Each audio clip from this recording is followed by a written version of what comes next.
Assalamualaikum warahmatullahi wabarakatuh. Bismillahi alhamdulillah wassalatu wassalamu ala rasulillah Muhammad ibn Abdillah wa ala alihi wa ashabihi wa mawalah amma ba'du. Para pemirsa dimanapun berada, semoga selalu dirahmati dan diberkahi oleh Allah subhanahu wa ta'ala. Pada pertemuan kita kali ini, kita ingin mengkaji tentang substansi berpuasa dalam kehidupan kita. Para pemirsa yang dirahmati oleh Allah Subhanahu wa ta'ala, puasa sebenarnya tidak hanya menahan dari perkara yang dapat membatalkannya ataupun dari perkara yang dapat mengurangi ataupun menghilangkan pahala puasa, tetapi lebih luas daripada itu, puasa juga berfungsi sebagai media yang efektif dalam mengekang hawa nafsu kita. Sebagian ulama mengatakan, idza syabi'at al-batnu ja'at jami'ul jawarihi wa idza ja'at al-batnu syabi'at jami'ul jawarihi. Ketika perut kita merasa kenyang, maka anggota tubuh kita merasa lapar. Sebaliknya, ketika perut kita lapar, maka anggota tubuh kita kenyang. Apa makna dari kalimat ini?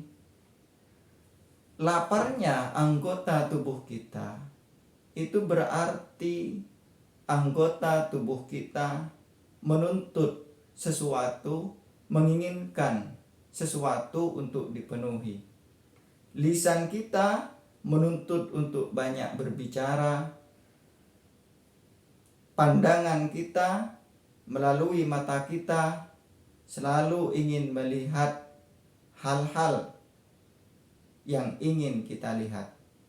Begitu pula dengan telinga kita, selalu ingin mendengarkan hal-hal yang sebenarnya tidak elok untuk didengarkan. Termasuk pula anggota tubuh kita yang lain. Karena lapar, selalu menginginkan sesuatu yang lebih di dalam kehidupan ini, sesuatu yang tidak banyak bermanfaat, sesuatu yang itu hanya ingin memenuhi hawa nafsu saja. Berbeda ketika perut kita kosong, perut kita lapar, maka seluruh anggota tubuh kita merasa kenyang. Artinya, tidak ada keinginan dari anggota tubuh kita untuk menggapai sesuatu terlebih-lebih yang tidak bermanfaat di dalam kehidupan kita. Jika pandangan kita telah terpenuhi, pendengaran kita juga sudah terpenuhi, mulut kita sudah terpenuhi, maka tentu anggota-anggota tersebut tidak menginginkan hal-hal yang lebih. Sebaliknya, ketika anggota-anggota tubuh kita lapar, maka tentu selalu menginginkan hal-hal yang justru tidak bermanfaat di dalam kehidupan kita.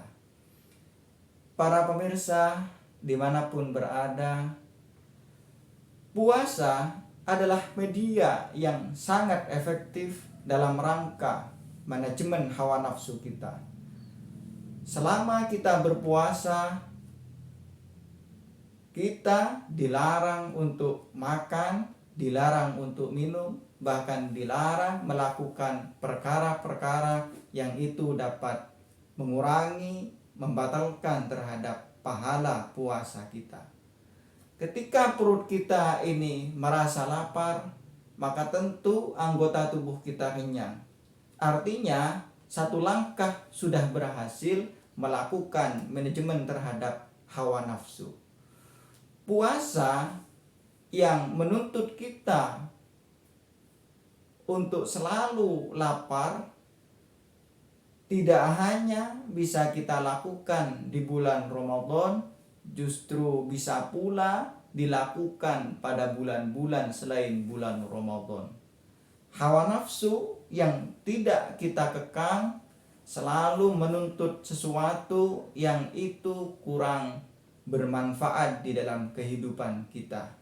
Hawa nafsu tidak bisa kita hilangkan di dalam kehidupan, namun hawa nafsu bisa kita kekang, bisa kita tahan dengan beberapa media yang sudah dirumuskan oleh salafun saleh. Salah satu media yang efektif adalah dengan cara berpuasa. Karena selama berpuasa kita dilarang untuk memenuhi apa yang diinginkan oleh perut. Kita tidak memenuhi keinginan-keinginan perut untuk makan, keinginan-keinginan perut untuk minum, dan keinginan-keinginan yang lainnya. Ketika keinginan perut tidak kita penuhi, maka anggota tubuh kita merasa kenyang.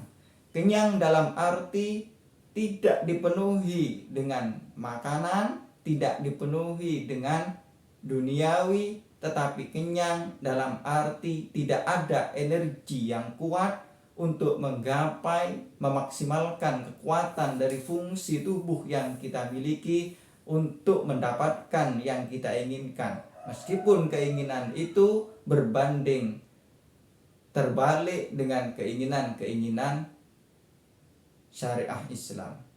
Para pemirsa yang dirahmati oleh Allah Subhanahu wa Ta'ala, hawa nafsu cenderung mengajak kita untuk melakukan hal-hal yang tidak berbanding lurus dengan aturan-aturan syariah.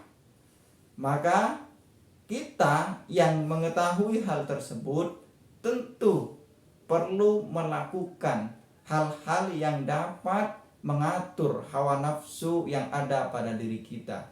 Hawa nafsu yang dikekang tentu akan sangat efektif, sangat bermanfaat, tetapi hawa nafsu yang tidak dikekang, dibiarkan begitu saja, pasti akan menimbulkan hal-hal yang negatif, terlebih-lebih merugikan terhadap kepentingan orang lain. Maka dengan kita berpuasa dan dengan kenyangnya anggota tubuh kita, maka kita telah berhasil melakukan manajemen terhadap hawa nafsu kita. Berhasil melakukan pengaturan agar hawa nafsu yang ada pada diri kita tidak bisa mengekspresikan keinginannya karena tidak didukung oleh media kekuatan yang ada pada fungsi dari tubuh kita. Para pemirsa yang dirahmati oleh Allah Subhanahu wa Ta'ala, mari kita selalu berusaha untuk memaksimalkan ibadah di bulan Ramadan ini, khususnya memaksimalkan fungsi puasa dalam rangka melakukan manajemen terhadap hawa nafsu yang ada pada diri kita. Keberhasilan ini tentu akan memberikan efek samping terhadap keberhasilan kita dalam hal memaksimalkan ibadah di bulan Ramadan. Para pemirsa yang dirahmati oleh Allah Subhanahu wa Ta'ala, mungkin ini yang bisa kami bincangkan pada tema substansi puasa dalam manajemen hawa nafsu dalam kehidupan kita sehari-hari. Maka ketika puasa difungsikan sebagai media manajemen hawa nafsu, maka puasa tidak hanya dilakukan pada bulan Ramadan, tetapi puasa juga dilakukan pada bulan-bulan di luar bulan Ramadan dalam rangka memanajemen hawa nafsu yang ada pada diri kita. Sekian yang bisa kami sampaikan, kurang lebihnya mohon maaf. Wallahul muwaffiq ila aqwamit thoriq. Assalamualaikum warahmatullahi wabarakatuh.